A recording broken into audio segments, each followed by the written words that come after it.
Hey everybody, how are we doing? It is office hours today.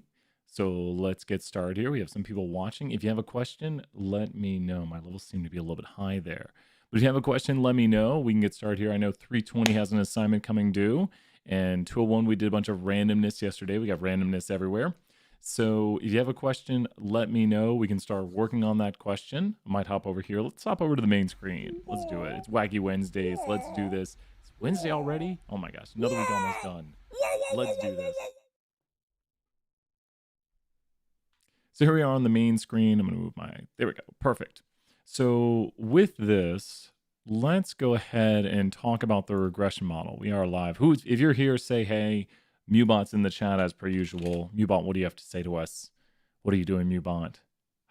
Always getting that pumpkin spice. That one does seem to come up a lot. It's just trying to remind me of pumpkin spice latte. So Mubot knows pumpkin spice is where it's at. Let's check out a regression model here. So I'm going to load up library reg class. And with library reg class, this is a library which loads in data files, loads in functions, a bunch of things we can use. You can actually see what it loaded in by clicking here and seeing all the different things that loaded in. You don't have to know what all these do, but they're all pretty awesome, like all correlation. We've been using check regression, choose order, all those different things. Let's go here to data survey. Let's go to data survey 10. Everyone knows that's my favorite. And a question that came up was how to write the regression model. So someone was wondering via email how to write out the regression model. And to write a regression model, we first need to make a regression model. So to make a regression model, we're going to just take some variables here that we always take. It's just kind of our classic. If you know how to do one model, you know how to do the others. Let's talk about what this equation does. This is y, this is x, and this is the data frame. So it's y tilde x comma data equals, and that is the equation or the code to get a regression. So if you notice, we're going to put in the name of the data frame we're using. The variables are inside of here. That's why we put in, there we go, weight, and we put in height. So that's the y variable, that's the x variable, and that's the name of the data frame. This then gets stored into a model. So it doesn't matter what you call this. You can call it M1, you can call it Brian. It doesn't matter what you call it. It doesn't need to be capital. It can be lowercase, but it is case sensitive. So whatever you call it, all of these things here are the same. We're just creating this object. We're saying store it into this. It's like when you save a file as a name, you're just saving it as a name right there.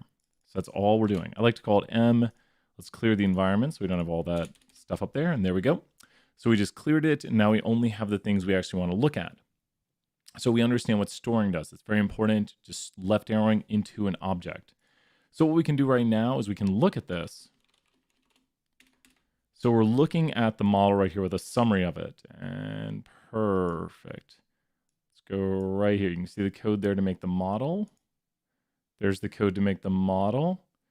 And there's the summary of the model right there. Hey, Dan, what's up? If you have questions, let me know. Feel free to ask anything about any of the topics you're learning. I'm going to write out the regression equation right here. If you remember, we did regression in 201. And so I'm going to write out the regression equation here. The regression equation is simply going to be y hat equals b0 plus b1x. So that is kind of the regression equation, but we need to go here and look at what's our y variable. It's height. And then what is our x variable? It's weight. What is our coefficient of the intercept? Our coefficient of the intercept is this one. And our coefficient of the slope is this one. And what's really interesting or really nice about this is you could actually just use this if you put in a weight right here, and we should probably put in predicted height. So let's call that predicted height, and we'll put in a weight of 100 pounds. And we could actually predict someone's height. So this is somebody's predicted height right here, and you could put a little thing on here, and you could go predicted height. Nope, wrong button. Go here and go predicted height. There we go. And now it'll actually show it after you run it. So we could go right here and go to 180, and there's the predicted height. I start working on chapter 10, and can you try to explain terms like sample frame and population? Yeah, of course. Let's do those.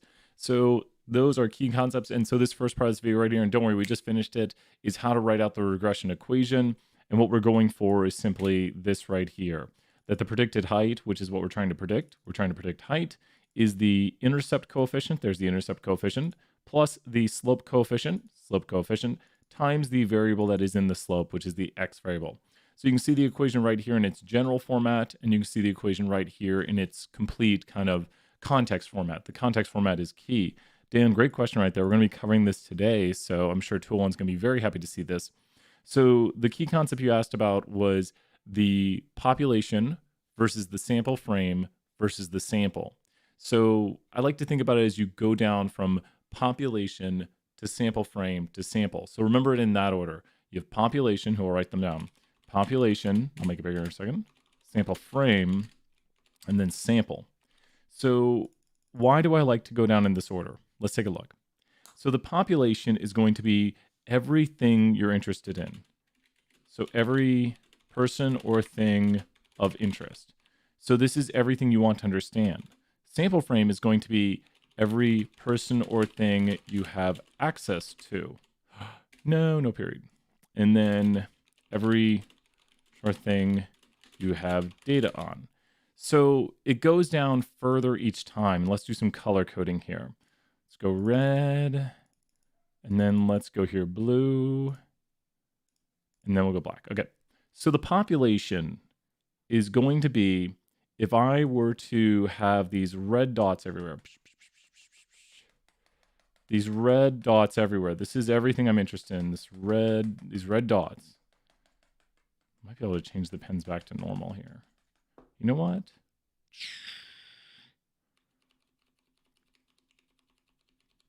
Let's try this. Let's try something crazy right here. Let's go and do red dots. Okay, here we go.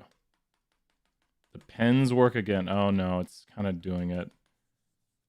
Well, I don't know. This thing got crazy. If you noticed it jumping around. Not going too crazy, but something weird just going on. Okay. So this is the population. We want to understand all of these red dots, which could be like UT students. UT students can be a population. It's everything we want to understand. And then we'd have here a sample frame. The sample frame are the things we have access to. So when we have a sample frame, it'd be like sending out a survey to students on campus. Now, you might want to understand all UT students, but maybe you send out the survey to students on campus, like you go on campus on a certain day, let's say, and that's not really on-campus students, but let's say you send out a survey to the residence halls, and you have the RAs conduct the survey. If you want to understand all UT students, that might not be the best representative sample, which is the goal of taking a sample, but you wouldn't get every single student in residence halls. So your sample frame would be students in residence halls, because that's the one the students you have access to. So if you could theoretically get students in residence halls, then that's your sample frame. And from this, and we'll use the black dot right here. So that's a horrible, it doesn't show up at all. We'll go right here, we'll change this pen to black again. And let's hope it works. Let's hope. Oh my gosh, what? Okay, now let's try it. What are you doing? What? It's black. You see it, I see it, it's black. There we go. So when we think about this right here, we have everything you're interested in, like all UT students. So all UT students would be the population. I'm interested in all UT students. And then the sample frame would be the students I have access to sample, i.e. I send out a survey to residence halls. So the students in residence halls would be my sample frame, because they're the ones I can get samples from. And then the students who respond are going to be my sample. So if a student actually responds to the survey, they're my sample. We can do another example here. Let's think about another example though. How about if we go to the Coca-Cola factory and we want to figure out if the cans have dents in them. So let's say we go and we want to be like, okay, how many cans have dents in them from this factory? So the population would be what, Dan? How would you describe the population if we go to a factory and want to figure out what % of their cans have dents in them? So we go to a Coca-Cola factory and we say, okay, let's figure out what % of the cans at this factory have dents. What would be the population then? So that'd be like every single thing we're interested in. All the cans that factory makes. Yep. So it'd be like all the cans that factory makes would be the population of interest. And then we're there just for that day. So we're there just for that day. What would be the sample frame? What would be the sample frame? Because we're there just for that day. We were there just for that day. So what would be the sample frame?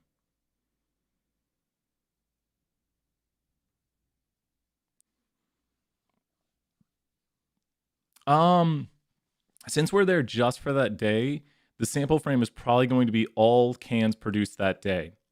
So if we're there just that day, which then you might say, is that day really representative of all days because different people work? Because that's the questions if you really get deep into this is that day very representative?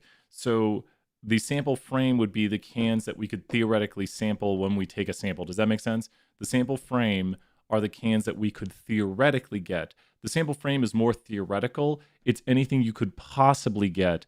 And so we could possibly sample any can they make that day. Does that make sense? The sample frame is theoretical. And in this instance, it's all the cans they would make during that time frame that we are taking samples.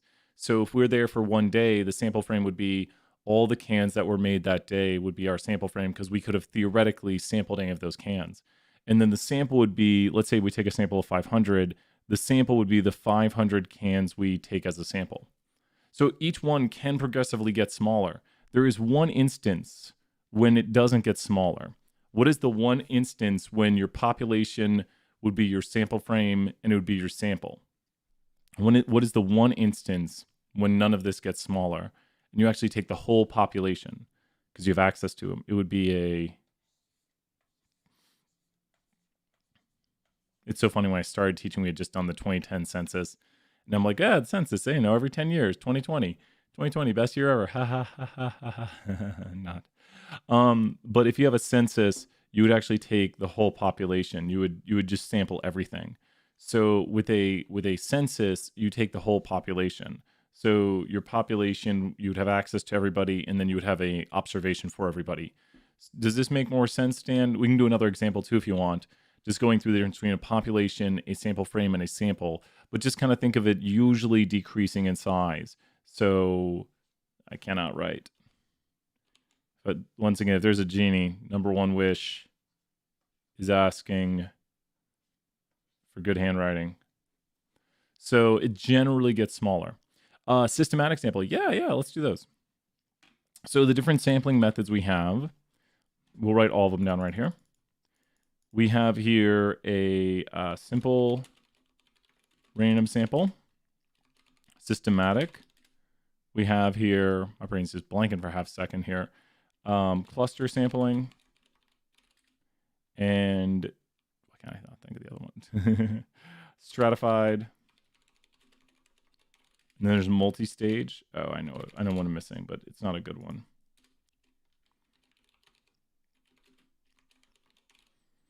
So convenience. This chair. Convenience. Oh, did I do it? Is that how you spell it? Good. I don't know how to spell. So convenience is not a good one. We're going to put this one in red. With convenience sampling, you would go and you would just take the first however many observations available to you. Convenience sampling is not a real random sampling method. So we don't want to use convenience sampling. That's no. Don't use convenience sampling. It's just going out and taking the first ones that are available to you. It's a biased way of sampling. Also, voluntary sample or voluntary bias is not good. If people say, hey, I'll help out, I'll take your survey, that's not really random. So we want random samples. So we're going to just put this one a little further to the side. A simple random sample, and I like using an M&M factory for this one, is we go to the M&M factory and we give everything a number. So let's put some definitions right here. Give everything a number. Well, we usually do it in steps. Let me write the steps. So 1, give everything a number. 2, randomly select those numbers. So we give everything a number. We enumerate everything. I used to say enumerate, and the people would say, what do you mean by enumerate? It's all right. And I was like, give them all a number, which is what enumerate means. So we give everything a number, and then we randomly select those numbers. So the way this would work in theory, it's up over here. And then if you have questions, feel free to ask. Let's go to randomnumber.org. And so I'm getting ready for my lecture today with this. Oh, wait, they got no random number here. Random. Maybe we use this right here. We use Google's version of it. Here's Google's version. So we make 1,000,000 M&Ms at our factory. Is that 1,000,000? There's 1,000,000 M&Ms. So we make 1,000,000 M&Ms, and I'm going to go out and have you take M&M number 467,431 M&M number. Wait, is it going up? It better not be. 36,782. I was wanting to say the first M&M. I was wanting to say M&M 1. It's weird the way it's generating those numbers. It like cycles some of the numbers. That's so weird. So these numbers that I'm creating right here are random samples or simple random sample. We have access to everything in the population via simple random sample. That's something we don't really highlight, the difference between a random sample and a simple random sample. Don't worry, that's not on the test, but if someone's ever wondering why is it a simple random sample, we have access to everything in the population. And go find me M&M number 903703. Kind of interesting numbers. Numbers are fun. And so that's a simple random sample. And then systematic. And pick a random starting point. Sample every kth observation. So we pick a random starting point. We sample every kth observation. For example, the tenths, i.e. 10th, 5th,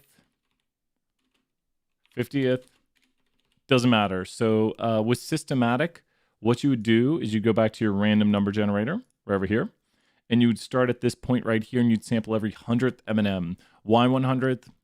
We have a lot of M&Ms, so we can sample a lot between them. So you just pick a random starting point, and then you sample every blank M&M from here on out. So that's all we do. Does that make sense? You pick a random starting point, boop, and then you sample every blank observation from there. Another way I like to phrase it is if we went to the library and we said, okay, we're going to do a systematic sample. We're going to talk to every 20th person who comes through the door after noon. Or we could generate a random time, but I mean, it's advised to pick a random time, but yeah, so we should do that. Okay, let's go right here. Military time. Here, let's go right here. Let's go from midnight, or there we go. I guess that'd be midnight, right? There we go. We're going to the library at 10 p.m., and we're going to talk to every 10th person who comes through the door. We're going to the library the next day at 11 p.m. and going to every... I don't like the way they generate their random numbers. I really don't like the way they generate their random numbers. It seems like it just cycles. Ooh, Google. I'd like to make a whole list of random numbers here. Hey, I'm in class right now, so I can listen, but could you explain the quoting aspects on 320? Assignment 5, questions C5 and C7. Yeah, let's do that. We'll do that right after this, Cam. You got it. You can't listen, no worries. Got it. Got it. We'll do next. You got it, Cam. So, I don't know if their random numbers are really random. I could test that at another time. So, I mean, it's Google. They should be random. They should be able to handle that. But what does random mean? Cluster sample right here. Observations are randomly put into clusters.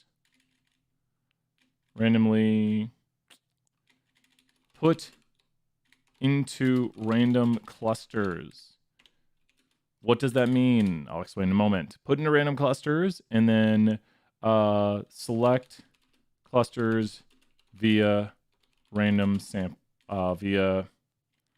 select clusters via simple random sample. Random.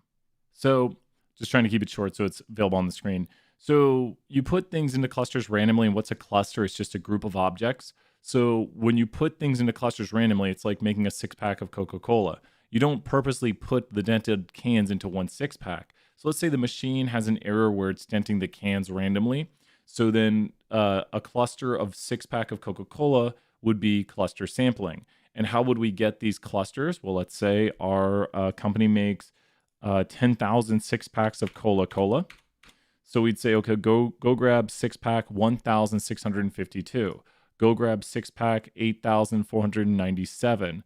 Go grab 6-pack 9,630. And so you can generate these random numbers. Sometimes I think it should spin all the numbers at least 3 times, or at least 1 time. So I don't like the way this random sample does it. So I wish you could generate a whole bunch of numbers. What the heck? You can flip a coin roll. Wow, they really do have some neat stuff right here.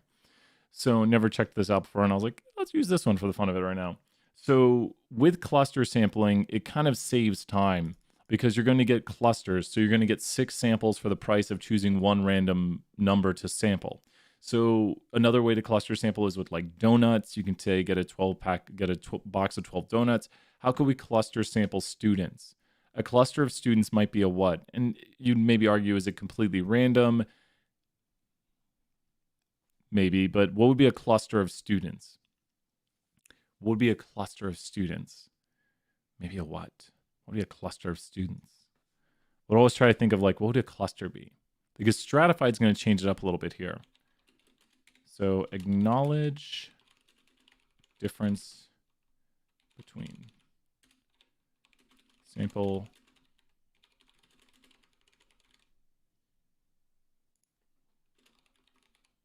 no. We'll make this smaller. A cluster of students would probably be like a classroom of students or a table of students somewhere. So multi-stage is crazy. But a cluster of students would just be like, you could say a freshman class of students, like an intro freshman class. Of course, it's not because it's a freshman class, but maybe we want to get the views of freshmen at UT. So we could take an introduction class that maybe students are randomly assigned to. The key group with clusters is you want them to be randomly put into these clusters. And then that becomes a point of contention because are these classes really randomly assigned or are people picking and then we're getting bias? And that just gets to the fun of sampling. So that's why I like to use things like 6 packs of Coca-Cola, because if you go to a factory and you grab 1 6-pack of Coca-Cola, you would think it's probably randomly put into that 6-pack. Now, if we talk to a Coca-Cola engineer, they might say, no, some 6-packs come off of, like if you go to this side of the factory, they come from this machine. If you go to this side of the factory, they come from this machine. And that's actually where we would need to stratify. So stratify starts by acknowledging a difference. So when you stratify, you will be using groups. So I think where people get confused, and I see this every semester, is the difference between cluster and stratified. This is where I see confusion on cluster and stratified. And we'll be spending 20, 30 minutes talking about the states. I'm used to it because this is where the confusion is. When you do a cluster, you're taking just a whole bunch at once. It's like going up, and how would you take a cluster of M&Ms? You just grab in a bowl and just go like, cluster of M&Ms. Just take a whole bunch of M&Ms. So a cluster is taking a whole bunch at once. And there's no differences really acknowledged. You're just saying, give me a whole bunch. Boom, got it. How do you take a cluster of pizza? You get a whole pizza. That's got 6 slices in it or 8, depending on how you slice it. But a cluster of pizza would be a whole pizza. And then you could sample the different slices to see if they meet certain quality conditions. So you could say, then let's slice it up. Awesome, Dan, you got it. I'll finish this up here and feel free to take it out. But Dan, great job. Great job staying ahead and learning the material. Excellent work.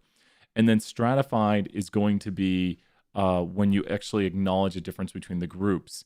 So you'd have to say, like cheese pizza versus pepperoni pizza. Or if you did M&Ms, you'd have to say regular M&Ms versus peanut butter M&Ms. So that's a way to stratify right there. When we stratify, we actually acknowledge a difference. And then if our factory were to make something like, this is not multi-stage, I don't want to confuse anybody. Someone's watching without the audio. So when you stratify, if your factory, let's say this, an M&M makes 80% peanut and 20% regular M&Ms. We want to stratify sample with 500 bags. What would we sample? So actually, sure, we want to actually multi-stage. We want to multi-stage.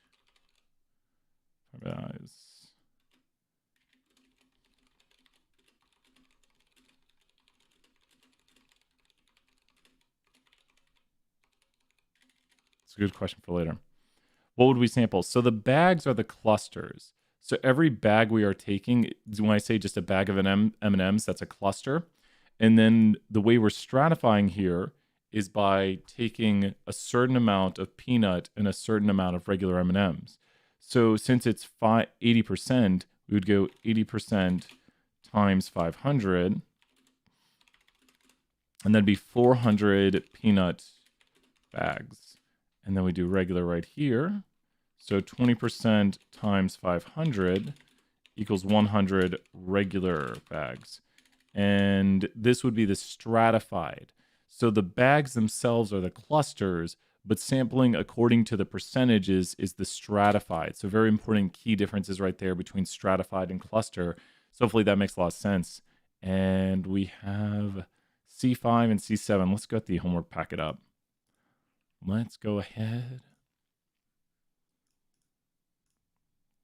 Get the homework packet up. Hopefully everyone's doing great today. It's another great day on Rocky Top. Let's get some music playing. Yes. Old 8-bit NES music.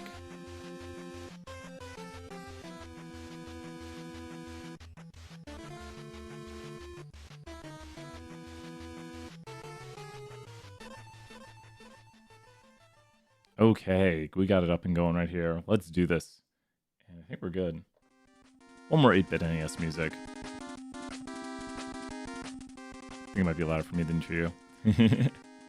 Okay, C5 and C7. Very long questions right here. Let's take a look. Okay, so quote the value of the root mean square error of the regression. Interpret this value as if it's you are speaking to your boss. So the root mean square error, we want to break down what the root mean square error is. And so it's root mean squared error. Now, if you look at what root mean square error is, you can get some tips on how to remove it. Root and squared cancel out. So it's just the typical miss the model makes. So when we look at what the root mean squared error is, it's the typical miss the model makes. Put a note here for myself. C5, here we go. So this is the mean error, and we can find it right here, and this is equal to the residual standard error. So it's just another name for it, and it's just the uncertainty in the residuals. So with this residual standard error right here, we would say that when I predict somebody's height, I typically miss their height, or on average, I miss their height by about 3.554 inches. When I predict somebody's height, I typically miss their height by about 3.554 inches. And we can see this in the visualization of it. Let's go to the visualization of the model. So when I predict somebody's height, I typically miss their height by about 3.554 inches. And if you look, these are the residuals right here, or just the distance down towards the point. So this has a very small residual, this has a very large residual, and then we see a crazy large negative residual here, about negative 16 or so. So how much below it is, how much it is below the line is its residual. So it's about negative 16 below the line. We can actually find out the real answer to that. It is actually, let's look right here, negative 21. I was way off because this is the largest negative residual. And so you can see it right here. This point is the lowest below the line. I guess that's about all the way up there. That's about 70. Is it really about 75? I guess it is. And that's about 54 then. So yeah, it's negative 21 below the line, or 21 below the line, negative residual. Negative residual zone, positive residual zone, but on average, these residuals are about 3.554. So if you were to average up these, which the reason we have to square them is so they're positive, but then we root them so they're back to the original value. So we're really just looking at the average miss the model makes because the error is the residual. So on average, the model typically misses somebody's height prediction by about 3.554 inches, and that's about a half width of this right here. It's not always, but I've seen visually it's about half of the prediction interval. So that is how we do 3.5 right there. Let's take a look at the next question. So that's how I would tell my boss. I'd say, when we make predictions, we're typically off in our prediction of somebody's height by about 3.554 inches. So that's about how much we usually miss by. Quote the value of r squared and interpret its value to your boss. So the r squared is going to be down here as the multiple r squared. The multiple r squared is your r squared. So here's our value of r squared. And so this is C6 right here. And with C6, I try to put these in so when I watch the video, I can put the timestamps. So when we interpret the value of r squared, this is going to be the percent of variation in y explained by the variation in x. So we would say 36.13% of the variation in somebody's height is explained by the variation in their weight. 36.13% of the variation in somebody's height is explained by the variation in their weight. Now, the notes also give an alternative explanation, which is all right. It says knowing somebody's weight gets you about 36.13% of the way to understanding their height. So just making sure you put in the right values there is very important. It's blank percent of the variation in y is explained by the variation in x. So 36.13% of the variation in height is explained by the variation in weight. And we're just putting in the values for y and for x. And we could just say, we understand about 36.13% of the variation in somebody's height by understanding kind of their value of their weight and the variation within it. It's a pretty good way. It's a complicated topic, and that's about the easiest way we can make it to understand it. The variation in somebody's height is the up and down here that we see, and it's from the naive model. The variation in weight is across this axis, and you can make better predictions on somebody's height by knowing their weight. So we understand about 36.13% of the variation in somebody's height if we know the variation in their weight, as though we know their weight value. That, it's about how accurate we can predict it. And so next one right here, quote the value of the standard error of the slope, interprets the value if you were talking to your boss. This is probably the hardest one on here because it's not as intuitive. And I doubt I'd ever tell my boss this, but because it's not as intuitive. So what does standard error mean? Standard error is just your uncertainty. And when you think about this, think about talking to your friend and telling them when you'll get to their house. You might say to your friend, oh, I'll be over at 7 p.m. And your friend's like, really? Exactly 7 p.m.? And you'd say, maybe within 10 minutes of 7 p.m. I don't know, maybe a little bit early, maybe a little bit later, but 7 p.m. plus or minus 10 minutes. And so when you think about that, your estimate was right here. This is your estimate. So every standard error goes with an estimate because the standard error you told them was 10 minutes. You said, I'll be there at 7. That was your estimate. And then you said, I'll be there within about 10 minutes. That's your uncertainty. So whenever you see standard error, think of it as your uncertainty in an estimate. It's basically a standard deviation just for a sample. So the standard error is your uncertainty in the estimate of the slope because that's the one we're asked to interpret. We want to interpret this one right here. So if I interpret this number, I'd say my estimate on my slope was 0.073, but my uncertainty in that estimate is that it could be off by about 0.003689. Now, that's not saying it will be off by this. Do not use words like will, because you wouldn't say to your friend, I'll be there at 7, but I will be there, and I will be there within plus or minus 10 minutes. You're saying I could be off by about 10 minutes. You're not saying I will be off by exactly 10 minutes or I will be within 10 minutes. You're saying, think about your friend. I'll be there at 7, but I could be off by about 10 minutes. The estimate of the slope is this. The estimate of the coefficient for the slope is this, but we could be off by about this. And the abouts are key there because these are just estimates. Even the standard error is an estimate, so you can make an error for the standard error estimate. You can make uncertainties in uncertainties, which is kind of fun. It's neat to think that we can do all these things. But I think that's what's really cool about statistics is it's saying, here's what we think the slope is, but we could be off by about this amount. It's not saying this is the slope. It's saying this is our best guess of the slope, and then we could be off by about this amount. And it's kind of a plus or minus, which we then use this for confidence intervals. So the standard error of the slope is that, and then we need to make sure we understand that it's our uncertainty in the estimate of the slope coefficient. Whenever you see standard error, just think uncertainty. Uncertainty in the intercept estimate, uncertainty in the coefficient of the slope estimate, and down here, standard error, uncertainty in your residuals, which the residuals are the plus or minus here. Let's go backward now and do the remaining. If you're here and have a question, feel free to let me know. Interpret the slope coefficient. Yep, there are two teams that differ. So let's interpret the slope for mine. Let's go here and interpret, not D4, C4. There we go. Let's interpret the slope coefficient for mine. It would be two individuals who differ in their weight by 1 pound are expected to differ in their height by 0.07 inches, where the individual who weighs more is expected to be taller. So we're just kind of talking about what happens with this model right here, where two individuals who differ in their weight by 1 pound are expected to differ in their height by 0.07 inches, where the individual who weighs more is expected to be taller. Be careful, do not say things that they will be taller. It's very important to use these things as kind of possibilities about what could happen. Two individuals who differ in their weight by 1 pound are expected to differ in their height by 0.07 inches, where the individual who weighs more is expected to be taller. Next, let's go here. So this was, someone's going to put these numbers down and not interpret them. No, these are not answers. Let me put a big thing right here. Make sure to interpret. These are not the full answers. I just fear someone's going to put those numbers down and be like, I got it. I looked at the video, and I'm trying to make sure people listen and think through it and go through the problems. It's my goal here. Interpret the intercept as you were speaking to boss. Is the intercept a meaningful quantity in this case? Why am I not? So let's go right here and do the intercept interpretation.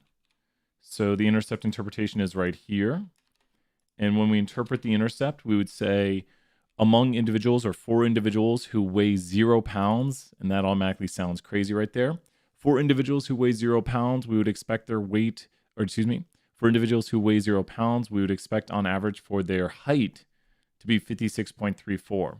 So when weight is equal to 0, we'd expect on average this for people's heights. And you can see the coefficient of the intercept is right here. Did I not choose? Yeah, that is the intercept coefficient. My brain just jumped a beat. So for individuals who weigh 0 pounds, we would expect on average for their height to be 56.34 inches. And that is pretty absurd. So that does not have a clear interpretation right there. That does not. Examine the results of summary, write out the regression model. We did this earlier. So if you remember, to go back and check the video. So this is where I was going through and writing that out. Writing out the regression model. And let's see what the last one is. I think we did the last one. Did we do it yesterday? Include a scatter plot, and we did this right now. We did this via the visualized model.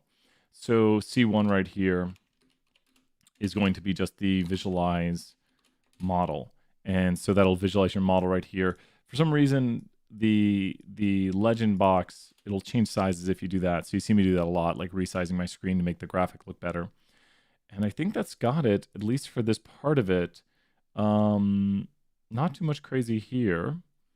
What is the reduction in sums of squares? We look at an ANOVA for that. Obtain a 95% confidence interval. Is it statistically significant? I think that's about it. So I think that's about got it. Use all correlations. Let's see. If anyone has questions, let me know. Let me know if you have questions. We've done a lot of this problem right here. We've done a lot of this assignment. Just kind of went through a good bit, many of them right there. And let's see. Let me pull up, if no one has questions, I'm going to pull up sampling. Pull up some of the sampling homework. That is a tough homework. It's surprisingly tough. Maybe we'll do the homework first. So if you have a question, if you're here right now, let me know. Feel free to drop your question in the chat. And let's take a look. We need music. Is this? Yes. Mario 35. Been playing that lately. People have been getting better at it, though. I used to get a lot of first places. Now I'm getting like second and thirds and timing out because it's tough. You get to the end, the clock just starts going so fast, and you can't stomp on enough Goombas to get your time back. I wish it showed me the time the other person had, because I'd love to see how close they were to the end. Because I've had a lot of seconds and some thirds where people are it's just so quick at the end. The timer just goes, just melts away. And I'm running through levels at full speed, and I get to an underwater level, and I'm like, okay, this is going to be the level I die on. Because I don't have enough time, because I can't get enough Goombas. So check out Mario 35. Great game. Nintendo just dropping free games out there. So here we are with one of the sampling questions right here. So let's take a look at this. An amusement park has opened a new roller coaster. It's so popular, people are waiting up to 3 hours for a 2-minute ride. That's awesome. 3 hours for a 2-minute ride? That's crazy.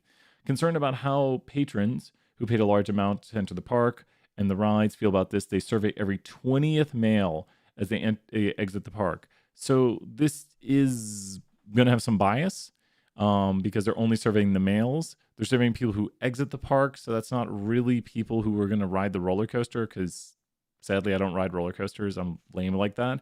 But we have every 20th male who exits the park. So you can automatically see problems with this.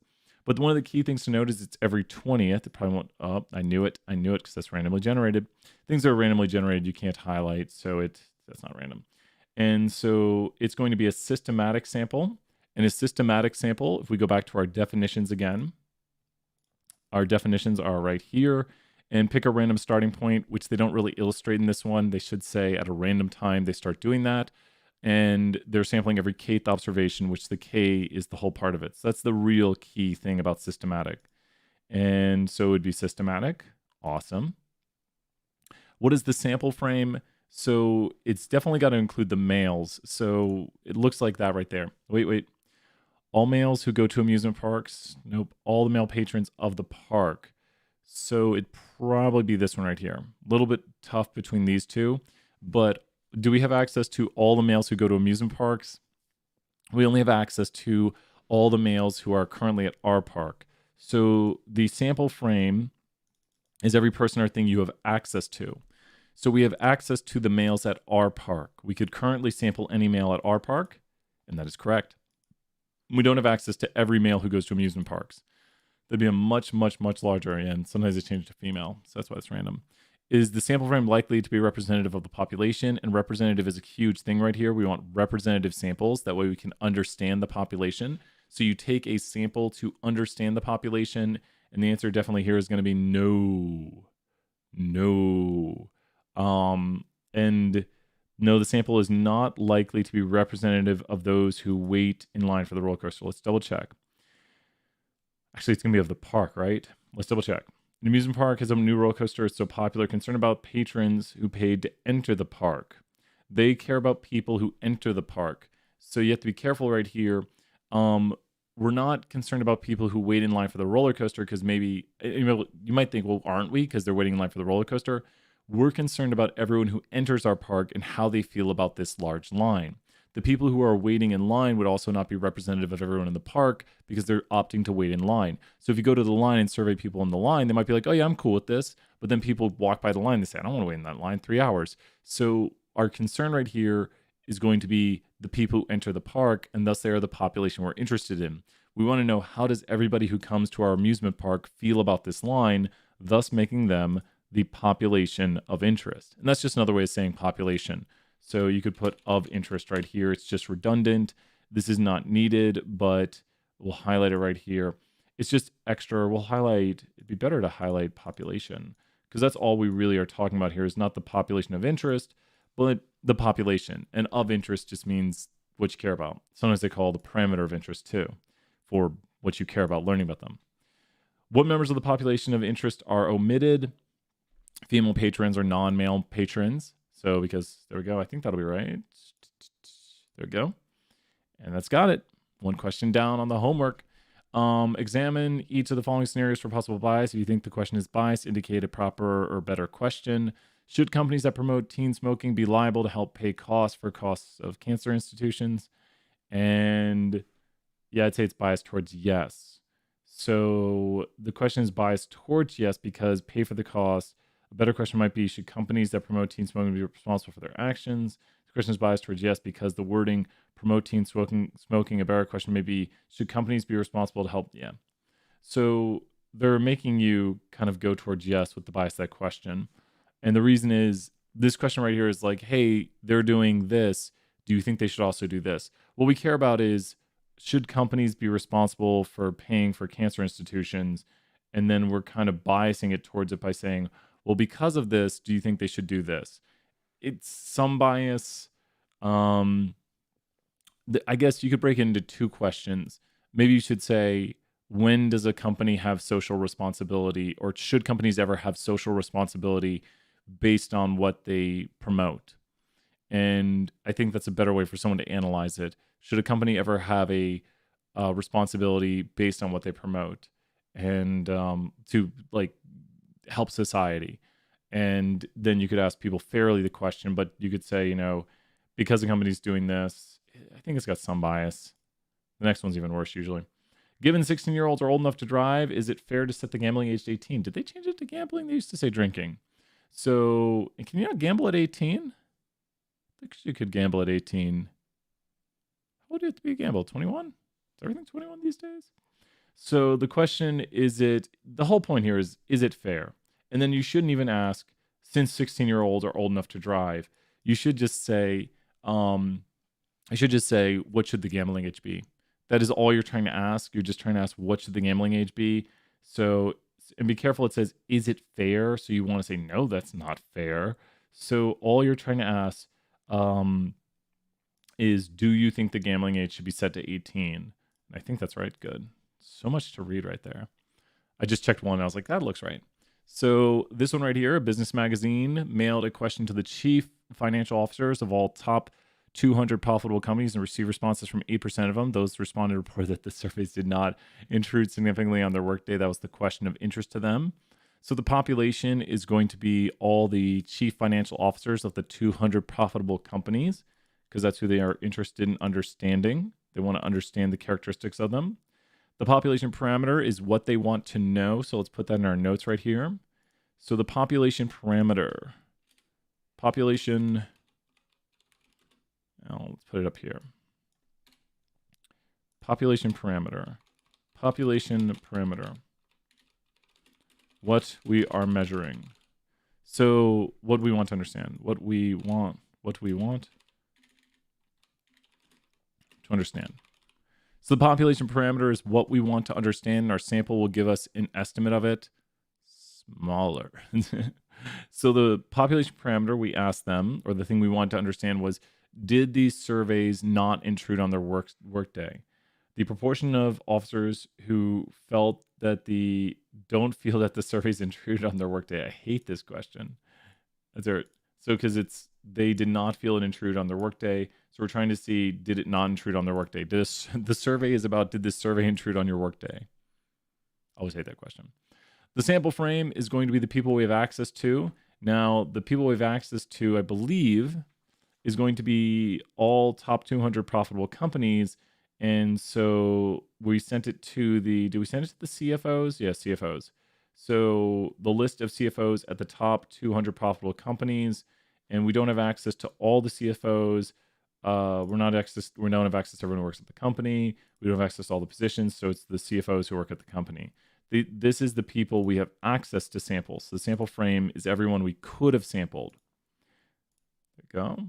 The sample is the CFOs who are going to respond.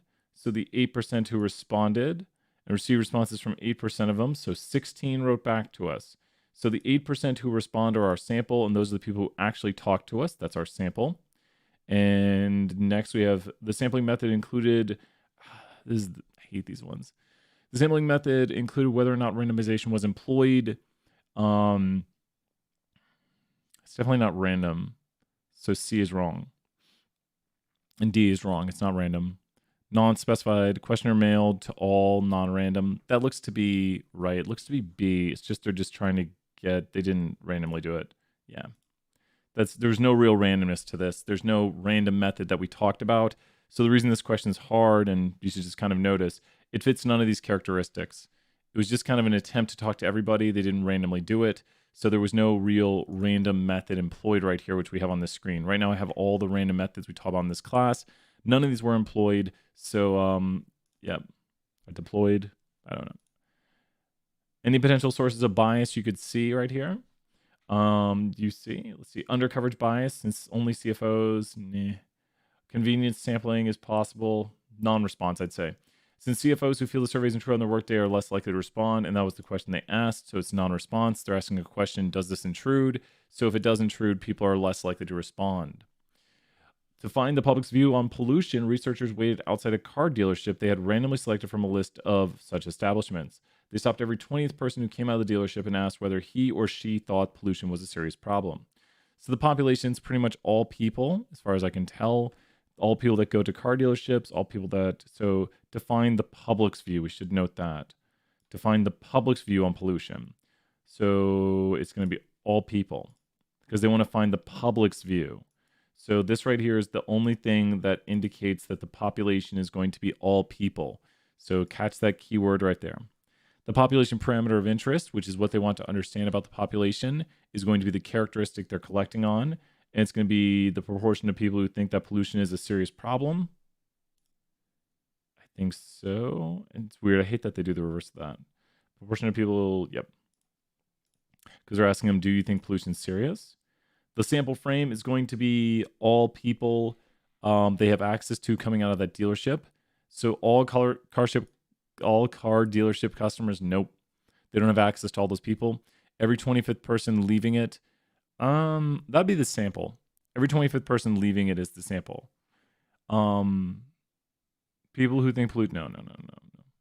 All people except those who work at car dealerships. See, I wish they were more specific on this one. I've done this problem before, and then I'm like, oh no, not today, my Pearson. So the 25th person leaving the dealership is going to be the sample. And theoretically, any person leaving the dealership could have been a 25th person, like theoretically speaking. So all people except those who work at car dealerships.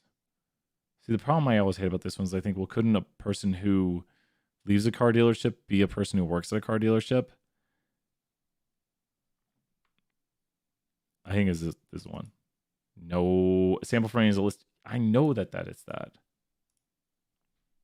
I hate that one. I hate that one. I hate that question.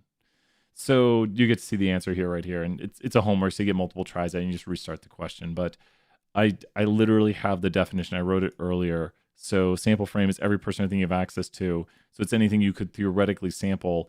And so I guess, I mean, they're right. That's what catches me, because I'm like, this one always gets me. So I wish they said, the answer I would put here is all car dealership customers from that specific dealership, because we're at a specific dealership. So I wish it was more specific. That's the answer I look for right here is car dealership customers from this one dealership. I guess they're saying that car dealership customers, but they should say car dealership customers from this car dealer. Like, yeah, that'd be very specific on the sample frame. The sample, boom, boom. There you go, my Pearson. Take that. So every 25th customer leaving the dealership is going to be the sample. These are the people we actually get information from. That's what a sample is. The sampling method included is going to be systematic. We've got a note on this right here. Here's systematic. They did not choose a random sampling point. My Pearson, what are you doing? So theoretically, they should take a random starting point, and it would be systematic, and take every 25th customer. That's a big thing. Long question. Any potential sources of bias? Another tough one right here. So I would say it's probably going to be under coverage. Non-response is when people just simply don't respond to you, and then they may differ in their views. Response bias is when people give a different response based oftentimes on the way you word the question. And I'd say it's under coverage bias because our sample we took is not really representative. Our sample we took is not really representative of the population. Since those interviewed from a car dealership might differ in their opinions, they're not a good representative sample, so we're undercovering people who don't go to car dealerships. And so that would be under coverage bias right there. So we have a lot to cover today. If you're Tool 1 and watching this right now, or if you're reviewing, you need to know the difference between under coverage bias, and this is when your sample does not represent your population, as though I go to on-campus students and I say, what do you think about parking? And they're like, oh, parking's not that bad. I get a parking spot and leave my car there for 2 weeks and I'm good. And then I go, and off-campus students are not sampled as much because if you're off campus, you have to park a lot more and you have to maybe walk further to your classes. If you're on campus, you might just park in a dorm lot and keep your car there. And you'd be like, oh, I just, sometimes I have to drive for 5 minutes or 10 minutes and find a spot in the dorm lot. I'm not saying it's the easiest thing if you're on campus, but it's a different experience if you're off campus. If you're off campus, you might be like, oh, some mornings I have to drive around 15, 20 minutes to find a spot before class. So I have to get to campus early. And some days I've been late to class because I've driven around for 40 minutes. So I've heard different experiences from students. And, maybe someone on campus would have an experience they don't like. But usually the harder experience is the off campus. So what I'm getting at here is with undercoverage bias, if you only talk to on-campus students about their experience with parking, then you will undercover the experiences of off-campus students, and your sample will not be representative of the views of UT students. Non-response bias is when those who don't respond differ in their views than those who do respond. So maybe, presidential elections coming up. Hey, debates tonight. Go watch the debate. Not going to talk politics, but we'll just talk about that. I mean, we'll talk about it, but not like, whatever your opinion is, it's cool. Go vote. That's my only advice to you. So when you think about it, let's say somebody is just fed up with the system and they don't just even want to talk about it, which is possible. It's valid. But if somebody's completely fed up with the system and you say, hey, we're doing a poll on what candidates people like, they might just be like, not interested. And maybe the people who are fed up with the system might be more likely to be, let's say, conservative or liberal or moderate or third party. But if there's some sort of variation in the population where, let's say, we'll just pick one. You know what we're going to do? We're going to randomly select one. We're going to randomly select. That way Brian has no bias. We're going to leave it to fate. We'll go here to sample, and let's go to sample from conservative, moderate. We're just going in order from the spectrum, liberal, and let's go third party right here. So we're going to sample one of these. And we're going to sample one of them, and the answer is conservative. So let's say conservatives are more fed up with the system, and just so you know, this does randomly sample. It didn't just pick the first one, it just randomly samples. So the one we got was conservative, and now I see liberal, moderate, third party, randomly samples. Third party. Tons of third party. So if you, maybe the conservatives are more fed up right now and they say, I just don't want to talk about it. I don't want to take a survey on who I'm voting for. Someone might be like, why are you asking me this? And like, because I know people who say, I have friends who say, I don't want to tell you who I'm voting for. That's, we don't have to talk about this. Sounds like I'm going around asking everyone who I'm voting for. Actually, I think it's more of a family member who's like, I don't tell you who I'm voting for. I don't talk about these things. That's my own civic duty. That's what I do. You don't need to know. But it's apparent. They really don't talk about who they vote for. They're like, yeah, it's my own business. And it's fine. So but with that, you wouldn't get a response from this person. That's my whole point of going through the story right here, is that they're going to give you non-response bias. And non-response bias might be connected to a group. And if you don't sample that group enough, then you create this issue. And that's one of the theories behind 2016, is that maybe people who were voting for Trump were less likely to say hey, I'm voting for Trump. And then we had undercovered these people we had non-response from these people, I should say. So undercoverage would be if we didn't talk to enough, let's say blank group. You might say, let's say college students. We don't talk to enough college students, and then we would undercover the college student vote. But if you talk to too many college students and that not enough college students turn out, then you overcover college students in your sample, and you undercover another group, maybe like the elderly or something. So you have to make sure you have the right representative sample. It's so hard to do. These surveying is, I'm glad I don't do it for a living. It would drive me nuts. And so that's non-response. Response bias is when the question itself is worded away. Hey, Ryan, whenever you get a chance, can you go over, let's do confident next. You got it, Kiana. You got it. My phone just goes crazy here. Brian on Discord today at 2 p.m. Yay! So response bias is going to be when somebody puts bias in the question, generally speaking. Lots of questions like, do you think it's fair? One of my favorite ways to do a question on the Canvas content quiz, there's a question that says, computer system in a situation where exactly answers are either too complex or impossible. Is this true? Yeah, which one is that? Let me see here. On the Canvas content quiz, there is a question that says, computer simulations are necessary in situations where exact answers are either too complex or impossible to run. Yeah, I'm pretty sure that's true. Basically, computer simulations can be done. Yep, I think I looked at that one. That is true. If you get it wrong, just tell me. But that should be true. And then I know you can't review it till the final attempts, but just tell me if there's an issue on yours. Just make sure to do the other ones where you have to do the playing cards, because this one has like playing card stuff on it. It also has a simulation with numbers 01 through 99.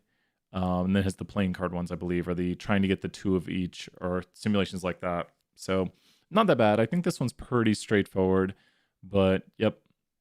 So response bias is when the question pushes you to a bias, where when I say, is it fair that you can be 18, go to war, and then you can't come back and drink a beer? Which I think that's absurd. Like, you think about some of the most absurd things. You got that. It's the only one I missed. Oh, was it the only one you missed right there?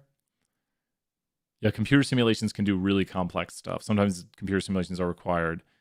Take it again and tell me how it goes. And what was the only one you missed? Oh, it was right. Did you miss it? No, Charlie, no.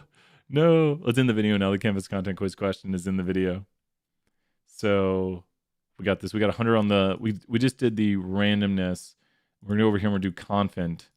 Let's do confident right here. Which one's got confident on it? Let me pull up no, I missed it on the first attempt, but yes, Charlie, that's awesome. Congrats, Charlie. Great work, man.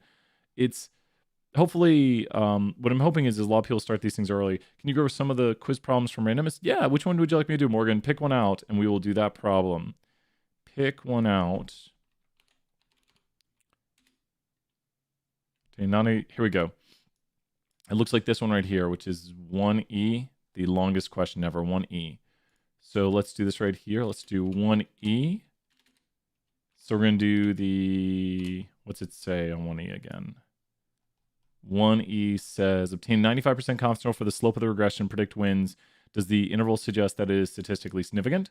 So I've already got a model created right here. So you need to do confint. And so good to see everyone here.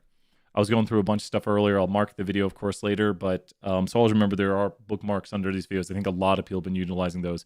Some of the office hours videos get 100, 200 views, which I'm really, really happy with. I'm really happy people come back and watch these videos. So I always try to, if no one asks questions, I put in things that I hope will help.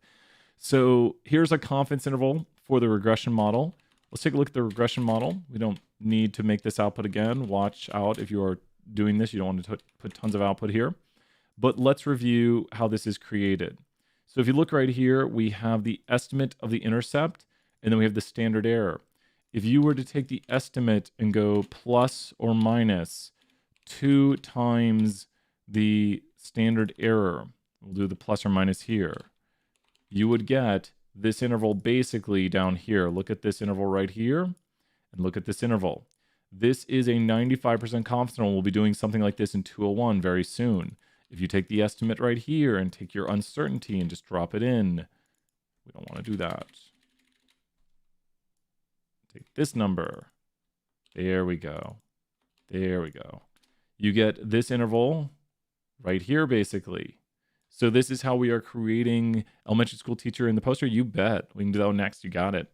So these are the 95% confidence intervals, and this will be important interpretation. Let's write this out right here.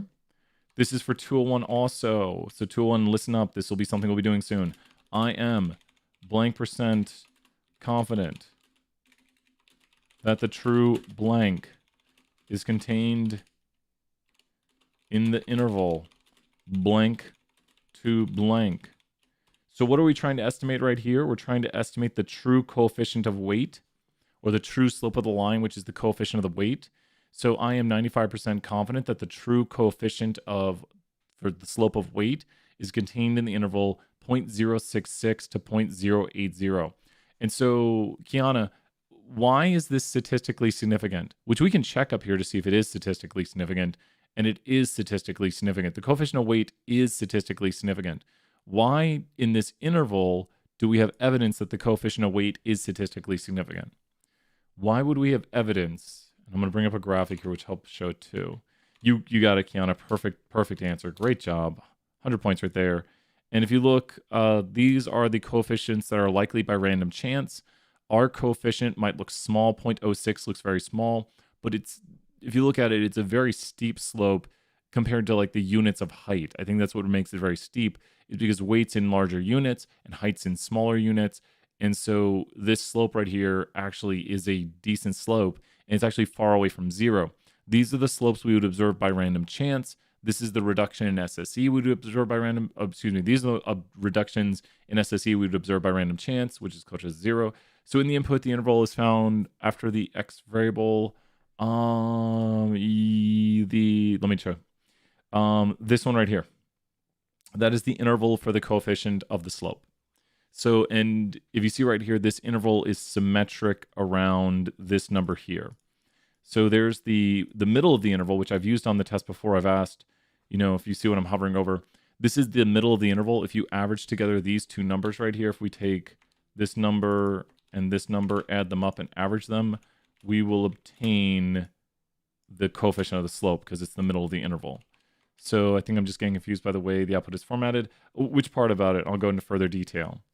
So the confident right here tells you, hopefully.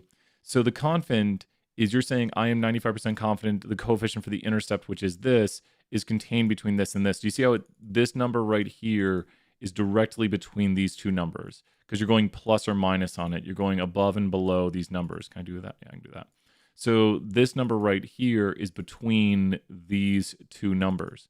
When you do the slope, you're saying this number right here, the true value of it. You're not saying that number is contained. You're saying this is my estimate, and I think the true value of it is contained between these numbers. So here's our estimate of what the slope is, but we think the true slope could be somewhere between this and this, like the actual model, the beta one.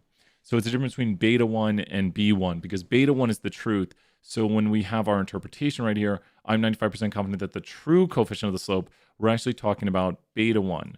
So this is actually beta 1 right here. Don't put beta 1 right there, but that's what we're trying to estimate is I'm 95% confident. So there are two confidence intervals, 1, 2, yep.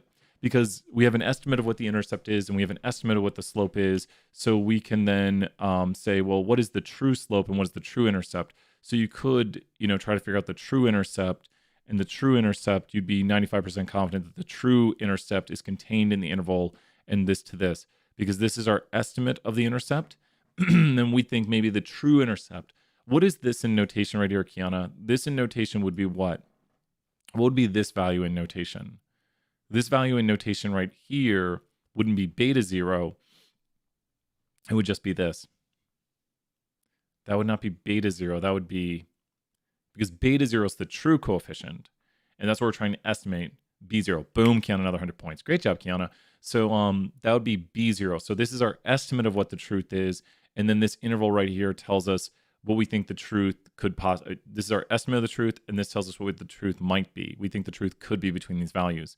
This is our uncertainty in the truth, and if you look at how I figured out my intervals, because this is me solving for the intervals, I just go plus or minus 2 uncertainties, because 201 will know this, 68, 95. I'm going and making a 95% confidence roll by going 68, 95, and then you could make a 99.7% confidence roll by going out 3. So it goes back to 201 with the empirical rule of 68, 95, 99.7. So hopefully that makes some sense there. Does that help out, Kiana? I'll probably do the randomness question here, the students doing the poster, but hopefully that makes sense. And feel free to ask more questions. Even if I've covered it before in the video, ask the questions. You are here. So this is awesome. I'm glad to hear that, Kiana. And I'm glad, it really makes me smile, especially when these videos get 100 views. Sometimes they get 20 views and I'm like, I'm like, I guess I wasn't that helpful that day. My goal is to be helpful. So let's hop over here to 201. So Morgan, I think Morgan was asking, 201. Let's do one of the randomness questions. Randomness quiz. Let's go to replace questions. I think it's question number 2, right? Would fall asleep. Slept. Wait, that's chapter 8. Slept really late today. Had a good sleep. It's always a good thing. Good sleep is good. When you can't sleep, then you're like, man, I just wish. It is number 2. Got it. There we go. And let's take a look. So I think it was Morgan. Morgan, if you're here, we are doing, let's make it smaller. There we go. Okay, we've got a student making a poster right here, and they're going to get randomly assigned different numbers. So what's going on right here? Let me be very specific on it. Specific is terrific. And the teacher has 50 states to give out to 25 students. With 50 states to give out to 25 students, each student will get 2 states. Now, of course, since we're doing poster projects, we don't want each student to make a poster for the same state. We don't want student A to make North Carolina and student B to make North Carolina and Tennessee, and they will all make the same poster. We want to make sure people get different states. So each state has been numbered 0, 1 through 50. Now, it's important to note 0, 1. I wish I had a different version of this question. I think I can get a different version if I do this. Good, I like this version, because this is a harder version. I want to do one of the harder versions. Now, what I would do is I would copy the numbers. You have to move through it like this to copy the numbers. So you have to copy the things outside of it. So once again, start right here, copy through, copy the numbers. Let's go over here and use the numbers and talk about what we have. So we're going to make them bigger right here. And here we go. So these are the states students will get assigned. But the way these numbers are presented are via a random number table. We oftentimes use random number tables, and they're not designed to answer specific questions. They just have the numbers broken apart. So what I'm going to do first is I'm just going to make one big number line. So now I have all my random numbers generated. But it's important to note for this question that it wants 2-digit combinations. So let's make that happen. Now I'm making 2-digit number combinations. So make sure, even if there's a 0, don't just skip the 0. That's a 2-digit number combination. So step 1, turn it into this random number table so you can actually see it and view it the way you want to view the numbers, as 2-digit number combinations. Now we have a little bit easier of a problem to work with, but we also have states that do not exist. As far as I know, there's not a 61st state. Unless you know of it, I don't know of it. So we're going to delete 61, and we're going to delete 63, and we're good now. So we've removed all numbers that are outside of 0, 1 through 50, because 0, 1 would be Alabama, and 50 would be Wyoming, and Tennessee would be somewhere around maybe 40, maybe. I don't know. I don't alphabetize the states much. But you're just seeing the states in their alphabetical order. And so let's go right here and let's start assigning states. We've got student 1. Student 1, let's do a like that. Perfect. They're going to get these 2 states. Boom, we got assignments. Student 2. Student 2. Now watch out when we get to student 2, because with student 2, there's going to be a bit of an issue. With student 2, we have these states, and all of a sudden now we see a problem. The problem here is going to be that student 2 is getting assigned a state that student 1 has. So we don't want 2 poster projects on the same state. So let's go ahead and delete this and put in 39. Why 39? Because that was the next state to be assigned. And now it's interesting. We can actually do student 3 today. I think I've done everything correct in this problem. It's interesting. This is the farthest I've ever done to student 4.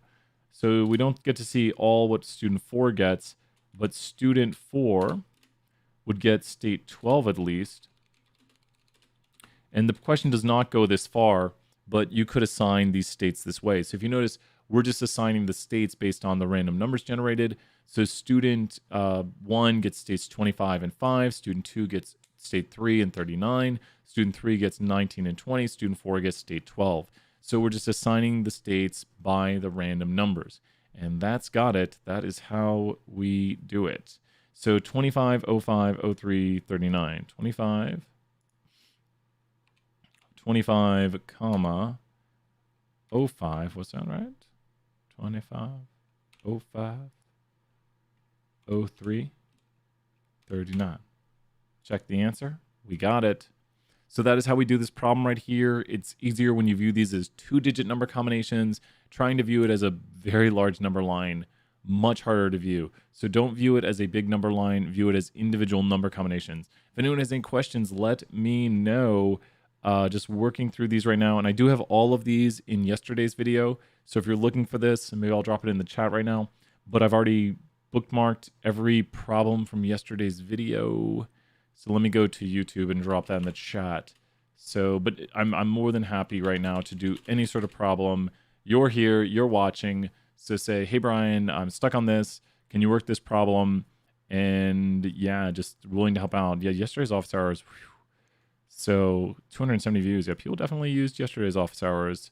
So drop into yesterday's video. And let me put this in the chat right here. There's yesterday's video. What other questions are there? I think maybe we'll go back to, and we'll do another 320 maybe after this. Let's take a look at a 320 right here. What is the reduction in the sums of squared error when a regression model is used to predict wins rather than the naive model predicting the wins? Is the reduction statistically significant? Explain why or why not. Note, the reduction is the number of wins. So we will cover chapter 10 in class today for the homework and the quiz due tomorrow, right? Yep. We'll get chapter 10 done today. Whew, man, sometimes it feels like a whirlwind, doesn't it, Charlie? Does this video cover the randomness quiz problem? Yep. The video covers every randomness quiz problem, but feel free to ask one. Morgan, you're here, and so, I mean, if I'm not doing any other problems, I'm more than happy to do that. Sometimes I just do a problem that I think students might get stuck on. But if you're currently working a different problem, just let me know and say, hey, Brian, can you work this problem? And yep. Is the second part of S asking for practical significance? Probably. Let's take a look. So is there a statistically significant relationship between this variable and this variable? Quote the relevant evidence. If there is a statistically significant relationship, is this relationship useful? Boom. That's practical significance right here. So it is asking about practical significance. So let's look at the practical significance of a model. I know, I can't believe the semester's halfway done either. I can't wait till Christmas break. Probably everyone else too. Big Christmas break coming up. Big Christmas break. So let's go ahead and look at the model I've made. So there's 2 ways to really look at your model. When you look at your model and you want to see the statistical significance of it, you're actually looking at this p-value, which is also right here. This is the significance of your model, which is the same p-value right here. Now, it's very, very, very, very, very small. But if you notice, this F statistic right here is the F statistic that's being calculated right here. Yes, we can do that one, you bet. The 100 cards per customers and the 10 random trials. Are you talking about, is it the grocery store one? Is it the grocery store giveaway? Is that the one you're talking about? Or is it the I think you're talking about the grocery store giveaway one, right? That one's fun. It's my least favorite one. But no, we'll do it. It's definitely the hardest one. If you get 5 attempts at the quiz, and if you see that one on the quiz, you're like, oh no, this one's gonna take a while. Watch me make a mistake on it today. So we'll do on here next. And so this is the statistical significance of the model. And then what numbers in this output right here would relate to practical significance? So let me put a note right here. Statistical versus practical significance of a model. So the statistical significance is the p-value of the model, which is also located here. That's the statistical significance. It's also the p-value of the slope because it's a simple linear model. If we had more variables in this model, then there would be different significance. The slope of the weight would not just be the p-value for the model, and it's equivalent to doing an ANOVA because that's what's being done down here. The ANOVA is what's being computed, and that's why we see the same p-value here that we see for the p-value here. Now, when we get to practical significance, there's many things we can look at for practical significance, but maybe of most use to us is going to be the multiple r squared. So how much variation in height is explained by the variation in weight?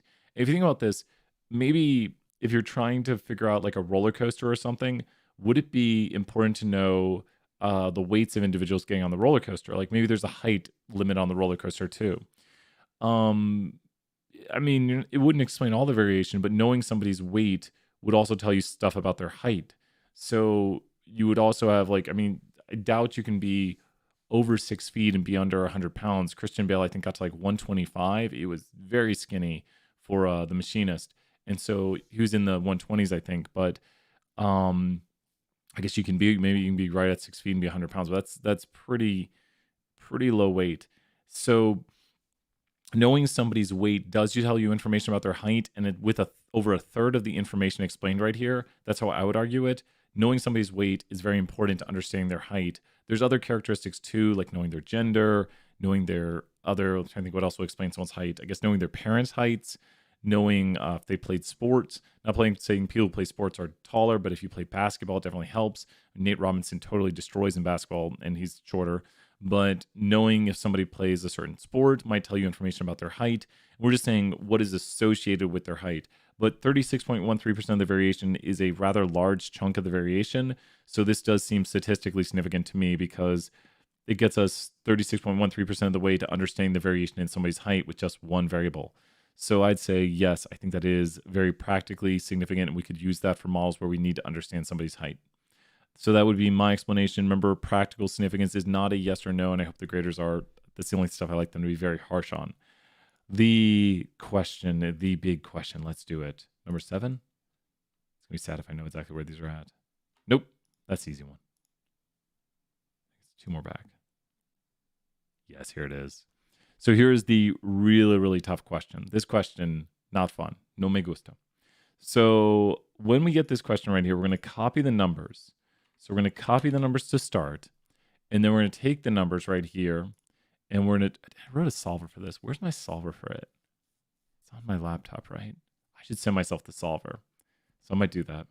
So, yeah, because I got so fed up with this question, I was like, I'm just going to write a solver for it. And so I wrote a solver for this one too. Maybe I'll rewrite that. I don't know. We'll do more work. So we're going to take the numbers. It's not that hard to write a solver for. This one's actually easier than the last one. So we're going to take all of these numbers right here. So here's all the numbers. With all the numbers obtained, we are now going to convert the numbers.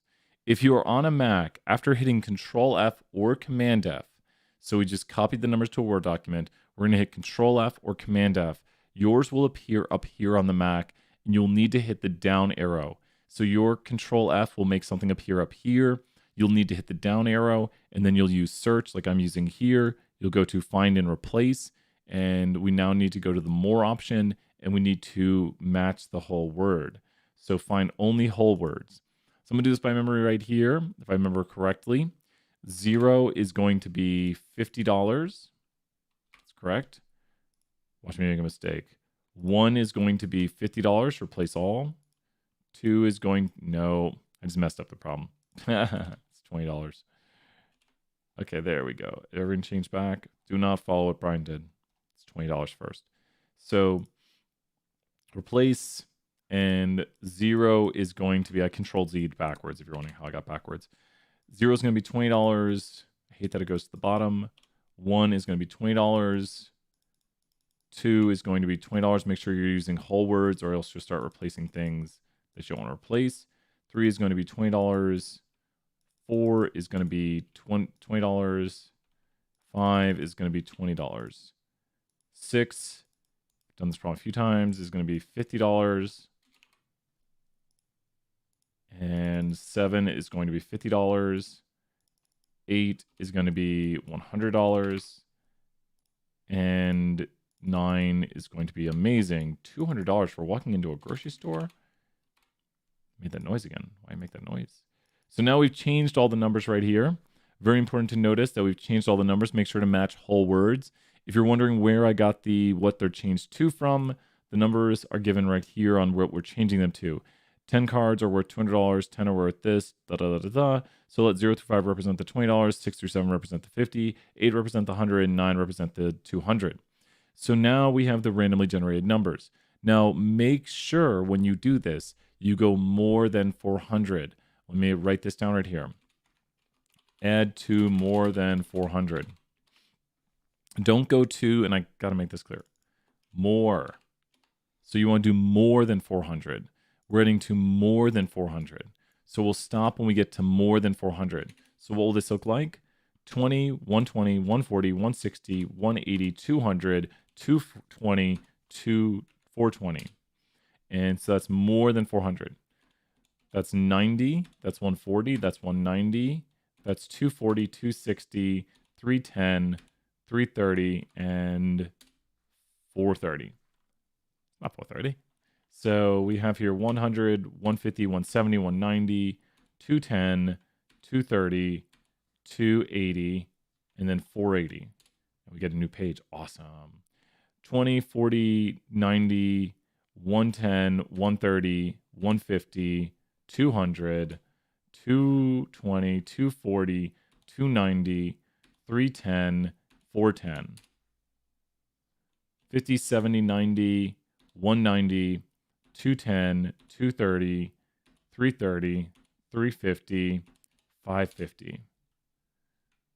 That's going to be 20, 40, 60, 80, 100, 120. And then we're going to go through it. 140, 160, 180, 380. Oh, more than, there we go. 480. 20, 70, 90. It's easier when I can see it. 90, that's 90, right? 20, did I make a mistake? 20, 70, 90. Hopefully I haven't made an error. Make one error, game over. 90, 110, 130, 150, 170, 190, 290, and 490. We're almost done. 20, 40, 60, 160, 260, 310, 330, 350, 370, and 570. Wow, these numbers are, I think that's, no, maybe we got another trial. 20, let's go do that. Maybe we do have another trial. 20, 40, 60, 160, 260, 260, 280, 300, 320, 340, 360, 380, 400, and 450. And that should be the last, oh my gosh, how many trials do we have? 10 trials. 20, 120, 170, 220, and then, that's right? Yep, 420. And that, another trial, is it really? 20, and then there's 100, that's 120. This is, so that's 120, 170, 190, 310, and 410. And those are extra numbers. So we should have 10 trials. Let's count up here. One trial. We'll do this. Make it very clear. Trial number 1. Doesn't matter which order we do the trials in. Trial number 2. Trial number 3. Whole trial right here. Trial right there. Trial number 4. Trial number 5. Trial number 6 goes through the page right. That looks like a wrong trial. A lot of 20s. Trial number 7. Hopefully we did this right. Trial number 8. Trial number 9. Ooh, does it give an extra trial? I think we have an extra trial, which we don't need. And I'm hoping I did this right. Because, and I should have done it this way. Let's do it this way. 1, 2, 3. That's trial right there. That's 4 trial. Yeah, I think we have way extra numbers. Did they really do that to us? I need my solver. 4. I did this yesterday. I did it the day before. That's 6. 7. 8. 9. Whoa. Really? Really? 9. 10th trial. Yeah, pen's still acting crazy. So these are extra numbers right here. It appears to be. These are also extra numbers. So these are extra numbers I don't need. Let's go to count the words. Hopefully it's not counting my drawings right there. So there are 96 words over 10 trials. So there's 96 total words. If I did it correctly, it should be 9.6. Let's see here. 9.6. 9.6. It's dividing by 10. Woo! Wow, that was scary. That was scary. So that, how long? That took pretty long, but you know what? I wonder how quickly I can code it these days. If you have a question, let me know. So if you have a question, let me know. Let me go into R right here. Let me open a new sheet. And let me see. Is it already comma delimited? It said it'd be, really? It said it'd be comma delimited, but no, it's not comma delimited.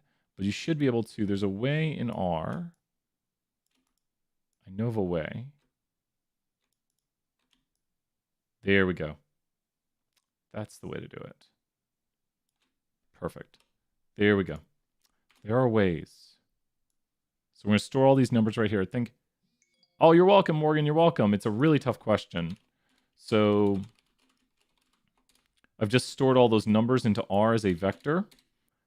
That's a quick way to store all those numbers, even though it did it all weird-like.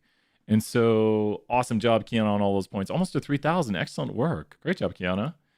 And so what we're going to do, this is like a 474 thing right here. Let's say 474, coding a function to solve this. So what you could do is you could say if else numbers contained in, if it's contained in the vector 0 through 4, 0 through 5, then we will input the number. Hey, good to see you here, Mountain.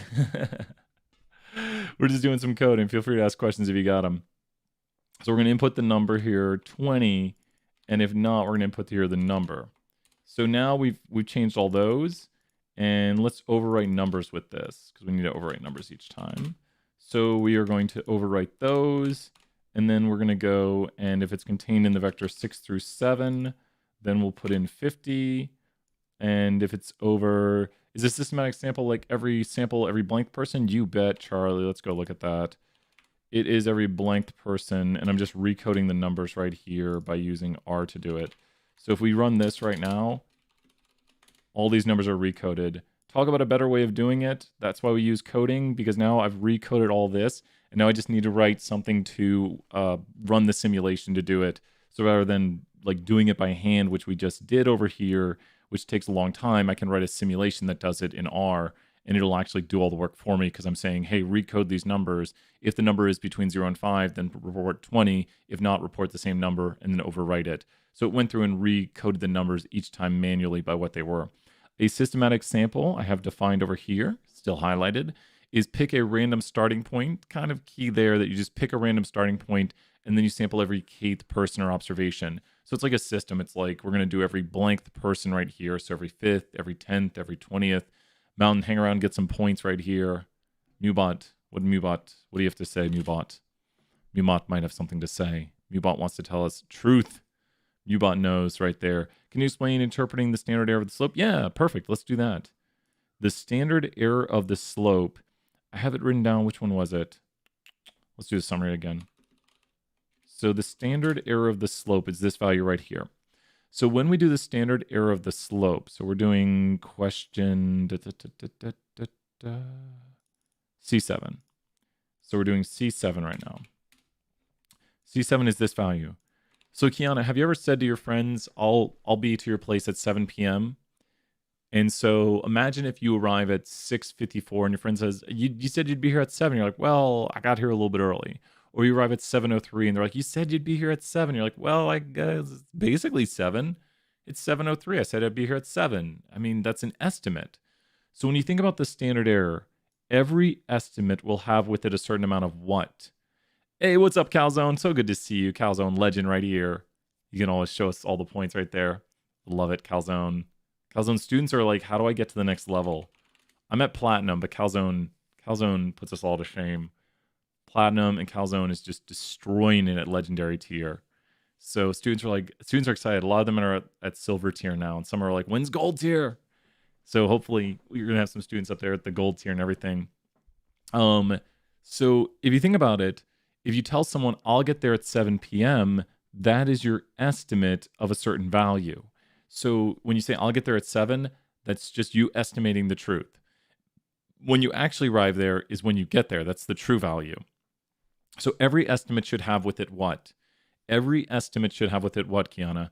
Every single estimate you make should have a measure of what to be more honest with it, which is how we do polls and everything. Like, can you go over the bias question on Temperton homework? Yep. Which one is it? Paste the question in here, Charlie. Paste the bias question in here, and I'll explain it that way because I don't know which one it is. Every measure, uncertainty. Kiana, great answer. Every estimate should have uncertainty, and these are the uncertainties in the estimates. When you say to your friend, I'll get there at 7 p.m., you might say, but I could be off by about 10 minutes. So just use the wording here for this. I'll get there at about 7 p.m., but I could be off by about 10 minutes. So why not say, our estimate for the coefficient of weight is this, but we could be off by about this in our estimate. We could be off by about this value. So this is about how much we could be off. It's not saying we will be off. Don't say words like will, because it's not that we will be off by this amount. You're saying, here's what I think the coefficient of weight is according to my estimate, and here's how much, maybe plus or minus this, not like exactly plus or minus, but I could be off by about this much in my estimate. I have this amount of uncertainty. It's not a percentage either. It's in units of the value of right here of the slope. So it's in units of the slope. It's saying, think about it. When you say to your friends, I'll be there at 7, but I could be off by about 5 minutes. You're not saying 5%. You're saying about how much your error could be. Maybe about 5 minutes plus or minus, but maybe you'll get there 6 minutes. But 5 minutes is your estimate of your uncertainty. Does that make sense, Kiana? That when we say this is our estimate of what the slope coefficient is, and this is how much our estimate might be off by about. And you want very little uncertainty. The less uncertainty you have, the better. Less uncertainty will make the p-value smaller because then it'll be more statistically significant because the p-value is found via the ratio of the estimate to the standard error, which gives you the t-statistic. And the further out the t-statistic is, the smaller the p-value. And so Charlie asked, should companies that pollute the environment be compelled to pay the cost of the cleanup? So imagine this. Imagine I say to you, there's so many companies out there that are just destroying the environment and they are polluting left and right. Do you think these companies should be responsible for cleaning up? Do you think that's biased towards what? That is biased towards what? We're not saying the answer is right or wrong. We're just saying it has bias in it, that someone would be more inclined to give this answer. It's biased towards yes. So what should we simply ask people? What should we just, if we would just want to ask a question without putting any bias, what could we just simply ask people? Like, what would be a good way to just, kind of get to the point of the question to see what people think about it? The real point of the question is to ask what?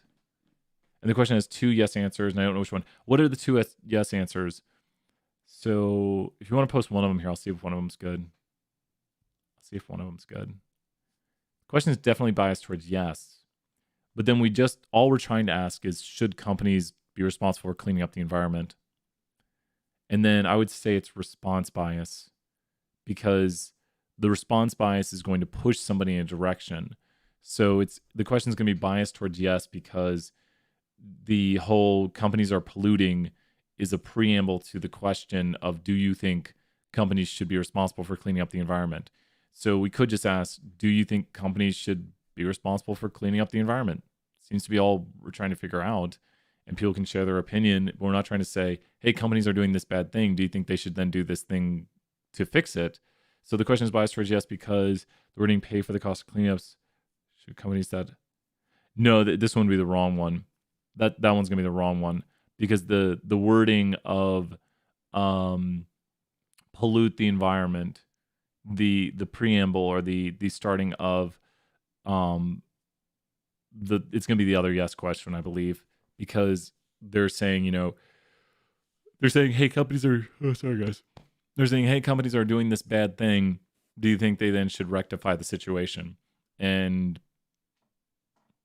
yeah, I mean, you might say, hey, I think I agree with them that they should do this, but it's putting the person listening to the question in a situation where they're more likely to agree. And a lot of surveys do that. They kind of push people towards an answer because they're like, hey, this thing is happening and this thing is happening. Do you think we should do this to fix it? And these preambles to questions don't really get to the views of the public. They get to the views of somebody who's been presented with information and then a solution, and then the person's more likely to agree. You just kind of get a lot of good bias, or what they call it, good surveyor bias, or good response bias. So that's when someone wants to like help out your survey, like, yeah, we should totally do that. And you're like, oh wow, everyone agrees with me. Because people are more likely to be agreeable a lot of times. If you go give a survey and you ask a question where you're saying, hey, I think this and this, do you agree? And then they're like, yeah, sure, why not? It's not really the views of the public then. It's the views of somebody who's been swayed in a direction, and then you're getting the view of them. So bias is so horrible. So did you get it right, Charlie? Because it should be the other one where it's like talking to that the companies pollute is biasing us towards saying yes, companies should be able to. Great job, Charlie. Awesome work. Watch this. We're gonna make a solver for this. So we need to go here to while the sum. Let's go here and go to sum, and let's store sum as 0. So while sum is less than or equal to 400, run this while loop. So while sum is less than or equal to this, it'll go inside of here, and it'll go to numbers position I, and then position I right here, it'll add to it the sum, and this will store over sum. Okay, so while this is less than this, it'll go to the first number, which will start with number 1, and then it'll keep adding, and then we need to go here to I needs to be I plus 1. So this should get the first loop going. So let's go right here, and then I needs to store as 0 to start. No, I need to start at 1. There we go. Okay, so this should have... Good, we did it. We got the first loop of the numbers done, and so that went through and kept adding up. And then we need to go here, and we need to put our for loop here. And our for loop is going to go through and do this 10 times. And so then we just need to go here to J and go J 1 through 10. Has that really done it? Has that really got it? And then I minus 1 because we had an extra 1 right there. And then I, save into I minus 1. And then print, let's go to cat paste. Cat paste, the answer is, oh, and then we need to do divide by 10. I divide by 10. The answer is 9.6. There we go. We have now coded it right here. And what we want to do now is we want to turn this into a function. And let's put this in a return then. So we have now taken this. So let's go here to fun. And we just need to input the number line. So we're going to take this right here, drop it into the function that'll run. And let's put vector numbers, because we've already called it numbers. So that's what's going to be input. And let's call this grocery store solve. There we go. There's a grocery store solver. And let's go see if it works. Let's check this out. So we have the grocery store problem here again. Let's run it with a different problem. And here's a non-completed grocery store problem. So let's put the speed run on the clock. Let's do this right here. Where's my speed run clock at? So we still got a few more minutes here. Just Brian having some fun. Let's see how long we can do the grocery store problem in. Got speed run on the clock right here. And let's do classic speed run. We haven't done classic speed run in a bit. No, I don't have the screen set up. We'll do classic speed run layer today. So let's put this up here. Speed run, just seeing how long it takes to do this problem. Let's do it with the solver. Boom, we grab the numbers, we copy to clipboard. We're gonna go to comma delimited. I wish I put the commas in there. And then we're gonna go here into R. We're gonna open up a new sheet just so we can put it in its own spot. And then we're going to store two numbers. And we're going to open the vector and drop in the numbers. Good. We're gonna use the trick right here to grab and do this. No. There we go. And that's the hardest part right there. Commas all put in right there, go right there, there's that. And then run my grocery store solver and put in numbers right here. And the answer is 9.3. And the answer is 9.3. There we go. 45 second solve under sub 45. Just had to copy the numbers, which was the hardest part. But it did all the work for us. So if you're wondering, this is how we could code it in and do all the work to just solve the grocery store problem without having to do it. The hardest part was writing these loops right here, just understanding the theory behind the loops. But sometimes I just do them to keep practice and keep sharp. But if you notice, it's using like the if else. But it's amazing what we can do for 201 with 474, because this is 474 knowledge. And then if you get to this problem, you can just drop in your numbers and it'll solve it for you. The whole reason I had to do the I-1 here at the end is because it did one additional loop. When it finished the final 10th loop right here, and I guess I could have maybe coded it to, there's probably a way to code it so it wouldn't do that. Yeah, I could. You know what I could do? If j equals 10 and where's my, I always forget where it ends at.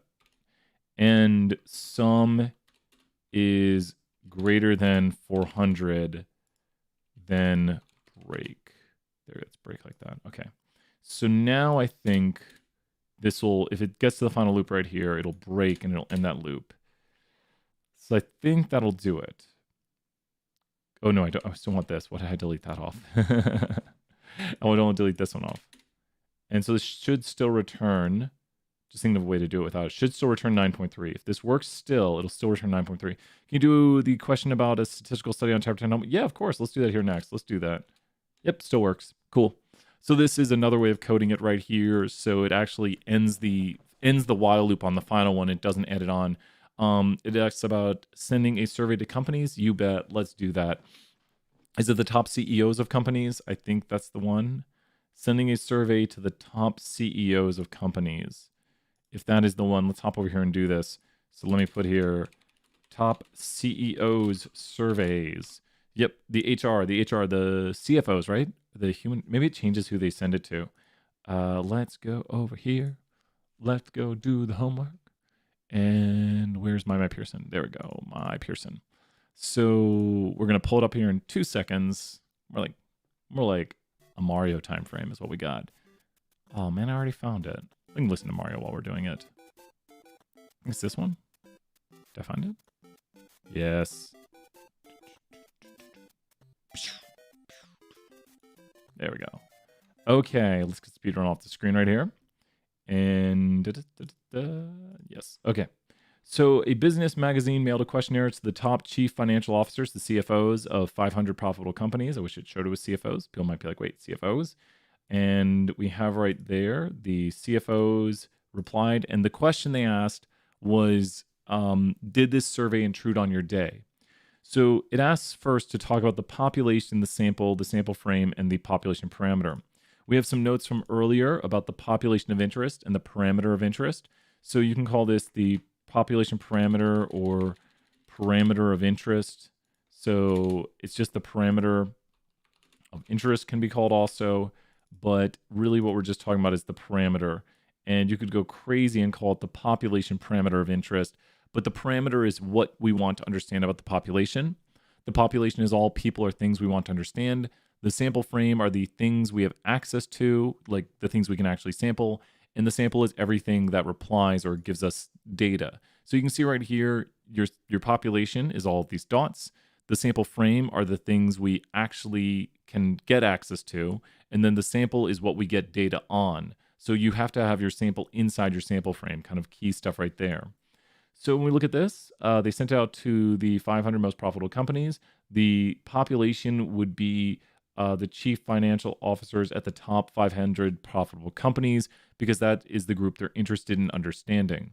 So those are the people they want to understand. Next, we have the population parameter of interest. This is what they want to understand. And the survey is kind of a weird one because they want to understand if these surveys intrude on their day. So the parameter is, what do we want to understand? And we want to understand, do these surveys intrude on their day? So the proportion of officers who feel that the surveys do not intrude on their workday. Who do not feel that surveys intrude on their workday. Such a weird question to ask. And next, the sample frame would be all the things they have access to. So they don't have access to all the CFOs. They don't have access to all the people at the company.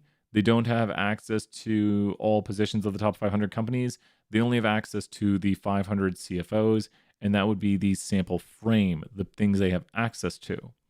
Next, we have the sample would be the ones that actually reply, and they say 3% replied, so that would be the sample. The sample is what you have data on, so there's what we have data on. The sampling method, since if you look at our sampling methods here, the sampling methods listed are simple random sample, systematic, cluster, and stratified, and we covered these at the start. Yeah, the next two are pretty tricky. When you mail a questionnaire out to everybody at a company, the only thing I could say is that it's an attempt at a census. It's definitely not random. So if I were to describe it, I would say they attempted a census of the people they were interested in. They were interested in the CFOs of the top 500 companies. They attempted to collect data on all of them. It wasn't a random sample method. So knowing that it's not a random sample method, which of these looks best? A, B, C, or D? Which of these looks best since it's not really a random sample method? And then it also describes a little bit about what they did. D, yeah. And you'd probably be between B and D right now, but it was a questionnaire mailed out, so we can mark that. I was waiting for it to say wrong, and I'd be like, what? Yeah, they just didn't say what they did. Yeah, it's just not specified. This would be if they just didn't say what they did. Like, we went out and talked to CFOs of top 500 companies, and then they didn't say how they did it. So if the question was worded, data was collected on the top 500 CFOs of companies, only 3% responded, then it'd be not specified. Like, they never said how they collected the data. They just said we collected the data. So not specified would be data was collected on the top 500 CFOs of companies, only 3% responded. But since they say it was a questionnaire mailed out, then we can mark it was a questionnaire. No, I know it's such poor wording. This is one. There's some parts of questions I don't like that I don't think are specific enough. Any potential sources of bias? So they're asking, does this survey intrude on your day? So if it intrudes on people's days, people might be less likely to respond. So non-response bias is when people have a response that differs than other people, and they're more likely to not respond because of this. Convenience bias, let me see the other ones. Well, one, there is bias. So I would go, let's look at convenience. Since it's easier to get information from the CFOs at the top 500 profitable companies than at the other companies, I wouldn't say it's easier to get information from the top 500. If anything, I think it'd be harder. And so I just don't agree with that one theoretically, and I don't see it. Undercoverage bias, since only the CFOs of the top 500, but they're interested. I think they're interested in this group. So this is their population. And I think we marked that this is the population of interest. Yeah.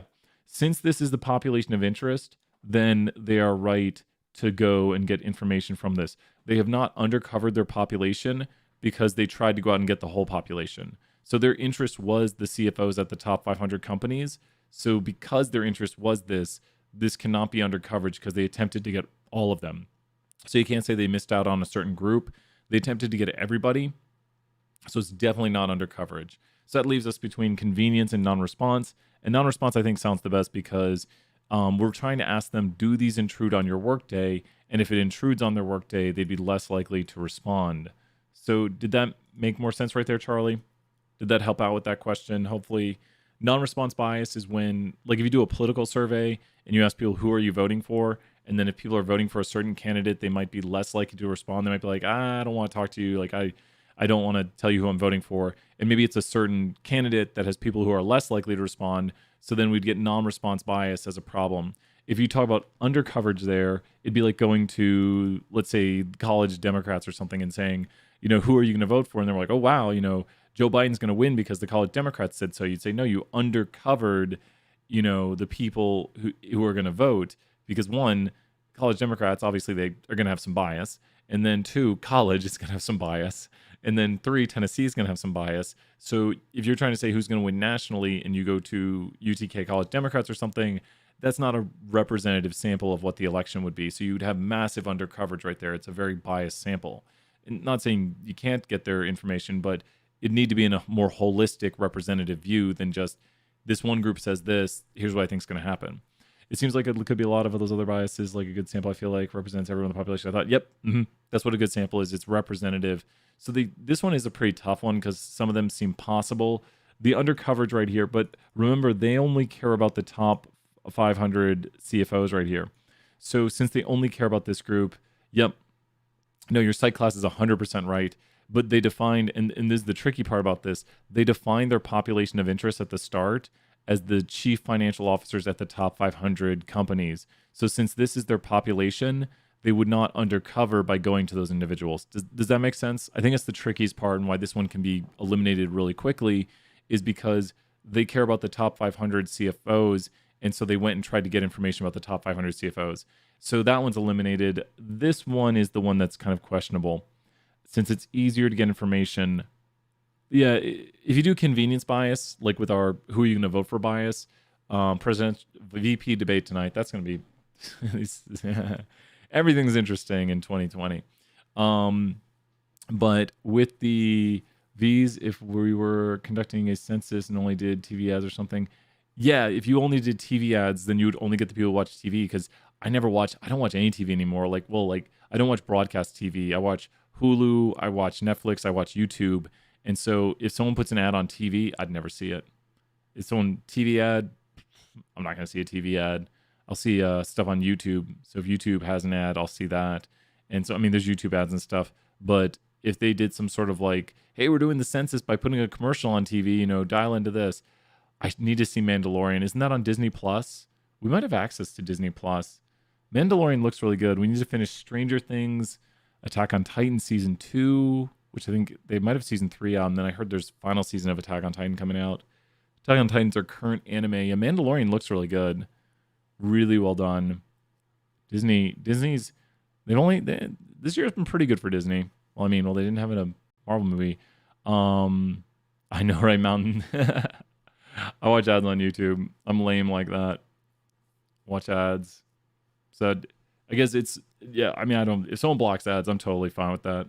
People can block ads on it. It's personal choice. Yeah, that's what, I think my brother has Disney Plus. So I need to talk to him and be like, hey, can I watch some Disney Plus? Can I check out some Disney Plus? Because they have like all the Marvel movies and they have a lot of older, they have a lot of Marvel stuff. Like, what is it? Marvel Avengers. If you've ever seen that TV show, the animated show from the season 2. Yeah, I saw that. We keep seeing previews on Hulu. Like Disney Plus is so smart that they advertise on Hulu. I'm pretty sure we're seeing on Hulu because we're watching like Bob's Burgers, which we're pretty far on Bob's Burgers. I think we're on season 8 now. Bob's Burgers, amazing show. I was kind of against it. And then I kept watching it and I was like, wait a minute, this show is awesome. Like this is an amazing, funny show. And now we're just like, let's watch another. Oh, they also own Hulu? Well then, yeah, that's obvious. I didn't know Disney owns Hulu. Well, and ESPN. I knew Disney owned ESPN. I knew Disney owned ESPN. I knew that one. But I didn't know Hulu. Disney owns everything. I think I heard someone making a joke. They were like, such and such movie falls under this Disney. And then they're like, and such Disney. Because, yeah, if you look at, Star Wars, I think, what did George Lucas sell Star Wars to? Did he sell it for like $5 billion or $6 billion? How much did George Lucas sell Star Wars for? He sold it for like $5 or $6 billion or something. And then Disney has made insane amounts of money on Star Wars. Like, if you look at some of the films, they're pulling in like 1.8. That's why you can get Disney Plus, Hulu, and ESPN for like 12. Oh, so wait, you get all that? I need to talk to my sister. My sister has the Hulu, and I don't know how many accounts you can have on that. So maybe you say, hey, let's get a better Disney, Hulu, ESPN package. I don't watch any ESPN, but Disney Plus would be pretty cool. It's pretty crazy. You know, growing up, you had like limited channels. I mean, when my parents were growing up, they had like 5 channels. They're like, here's our 5 channels. But growing up, we had, you know, channel 24 was Nickelodeon, channel 40 was MTV, and then you had to get more channels. Like if you wanted, like, oh, this channel was it 38 was Comedy Central, 36 was USA. Really kind of 33 was ESPN. Gosh, I don't know how you remember things from your childhood, like what channel was what, because you know, like, oh, go to channel 40, go to MTV. So it's not like live Hulu though. If you use that and it has ads, if you pay for Hulu with no ads right now, yeah, we get ads on Hulu. So maybe we should pay for no ads. You know, I mean, it's just we have to watch a 90-second thing about, I don't know. It's always like eHarmony or what is it else? Oh, some vitamin subscription thing. So it's like, oh, I get my vitamins from such and such. Order your vitamins online. I'm super healthy. You're like, okay, cool. Not ordering vitamins. Don't need eHarmony. Don't need all those things. I think that's got it. Hulu with no ads, $12. That. Wait. So Hulu with no ads is $12. That whole bundle is $12.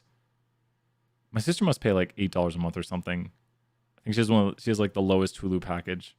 I need to talk to her and say, hey, Emily, here's $100. Let's upgrade. Let's all have better Hulu Disney Plus. I think that's got it. Charlie, great suggestions right there. It's good to have, you know, see ads, watching ads, just letting them fill my mind with their vitamin subscriptions and their eHarmonies. Some guy catches a football and he's like, hey, it's so cheesy. I don't even know if they're going for cheesy, but it is. That's got it. We will have class here soon. We did a lot of great work today. I'm going to head off. So the video is right at 2 hours. No, YouTube doesn't do the weird thing where the time doesn't work. But Charlie and everybody, Mountain, good to see you here, Mountain. You got some Mubot points. Feel free to check your points. See how you're doing on those points. I will return for class. I've been here for 91 hours this semester. We will return. And I'll see everybody next time. Bye for now. Bye.